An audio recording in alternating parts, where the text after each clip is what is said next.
আম্মি জান খাদিজাতুল কুবরা রাদিয়াল্লাহু তাআলা আনহা রাসূল করিম সাল্লাল্লাহু আলাইহি ওয়াসাল্লামের প্রতি এত মহব্বত, এত ভালোবাসা ছিল। রাসূলকে এতই ভালোবাসতেন, যতক্ষণ পর্যন্ত তিনি বাড়িতে না আসতেন ততক্ষণ পর্যন্ত আম্মি জান খাদিজাতুল কুবরা রাদিয়াল্লাহু তাআলা আনহা খানা খেতেন না। রাসূল করিম সাল্লাল্লাহু আলাইহি ওয়াসাল্লাম আম্মি জান খাদিজাতুল কুবরা রাদিয়াল্লাহু তাআলা আনহা অপেক্ষায় থাকতেন ততক্ষণ পর্যন্ত রাসূল না আসতেন ততক্ষণ পর্যন্ত খানা খেতেন না। আম্মি জান খাদিজাতুল কুবরা ধনী মানুষ ছিলেন। ওনার সমস্ত সম্পদগুলি রাসূলের চরণ তলে বিলিয়ে দিয়েছেন।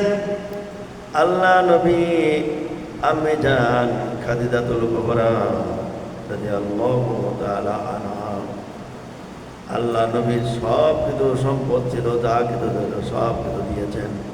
একটি বারও প্রতিবাদ করেন নাই, আমি ধনী লোকের মেয়ে, আমি ধনী মানুষ, আর আপনি আমার সম্পদ সব কি করলেন, পদের ভিখারি বানাই দিলেন, আপনি আমাকে একবারও প্রতিবাদ করেন নাই। আম্মি জান খাদিজাতুল কুবরা রাদিয়াল্লাহু তাআলা রাসূল করিম সাল্লাল্লাহু আলাইহি সাল্লাম যখন তিনি ধ্যান মগ্নে থাকতেন, খাদিজা একা একা বাড়ি থাকতেন, কোনো সময় প্রতিবাদ করেন নাই, আল্লাহ নবীর বিরুদ্ধে কোনো অভিযোগ আনেন নাই। একদিন গারে হিরা আল্লাহ নবী ধ্যান মগ্নে থাকা অবস্থায়, যেদিন আল্লাহ নবী গারে হিরা পাহাড়ে হঠাৎ করে জিবরাইল আমিন আসলেন। হযরতে জিবরাইল আমিন এসে আল্লাহ নবীকে বললেন, হে মুহাম্মদ, আপনি পড়ুন, ইকরা বিসমি রাব্বিকাল্লাযী খালাক খালাকাল ইনসানা মিন আলাক। হে নবী, আপনি পড়ুন। আল্লাহ নবী বললেন, আমি পড়তে জানি না।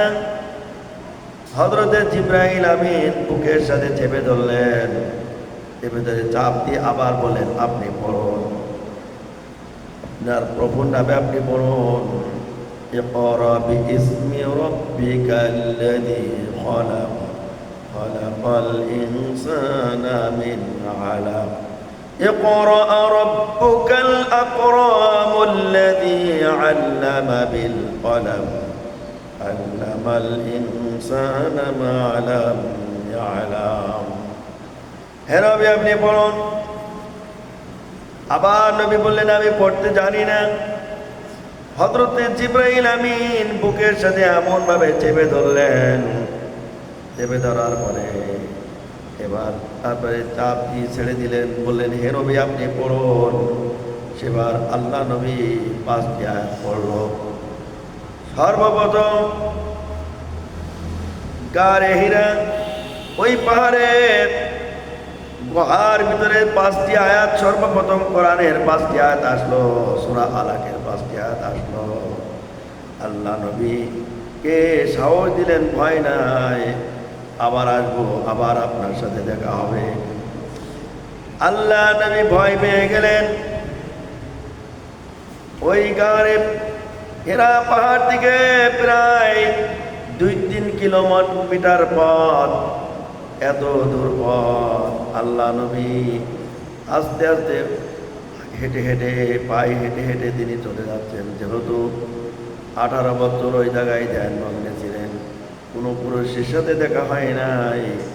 ওই দিন যখন হযরতে জিবরাইল আমিন আসলেন, দেখা করলেন, আল্লাহ নবী ভয় পেলেন, জ্বর এসে গেল, থরথর করে কাঁপুনি শুরু হয়ে গেল। আল্লাহ নবী কষ্ট করে আম্মি জান খাদিজাতুল কুবরা রাদিয়াল্লাহু তাআলা আনহার পাশে গেলেন। আস্তে করে দরজায় টোকা দিয়েছেন এবং খাদিজা বলে আস্তে করে ডাক দিয়েছেন। ডাক দেওয়ার পরে অমনি খাদিজা দরজা খুলে দিয়েছেন। আল্লাহ নবী বলতেন, খাদিজা রে, আমি আস্তে করে দরজায় টোকা দিলাম, আস্তে করে আওয়াজ দিয়েছি, তুমি কি ঘুমাও নাই? তোমার কি ঘুম নাই? সঙ্গে সঙ্গে দরজা খুলে দিলে। আমাদের দেশের নারীরা হলে কোনোদিন এটা পারতো না। অমুকের মা তাড়াতাড়ি দরজা খোলো। দরজা খুলতে বললে কোনো সাড়া পাওয়া যায় না, জোরে জোরে দরজায় ডাক দেওয়া হয়, অমুকের মা দরজা খোলো। দরজা কোনো খুলে না, আওয়াজও আসে না। এইভাবে বারবার ডাক দেওয়ার পরে বলে, আমি কেবল ঘুমালাম, আমাকে কেন বিরক্ত করছো? এই হলো অবস্থা। আম্মি জান খাদিজাতুল কুবরা রাদিয়াল্লাহু তাআলা আনহা তিনি বললেন, ইয়া রাসূলুল্লাহ, ইয়া হাবিবাল্লাহ, আপনি বাইরে থাকবেন, আপনি বাইরে থাকেন, যতক্ষণ পর্যন্ত বাইরে থাকেন ততক্ষণ পর্যন্ত আপনার দিকে আমার খেয়াল থাকে।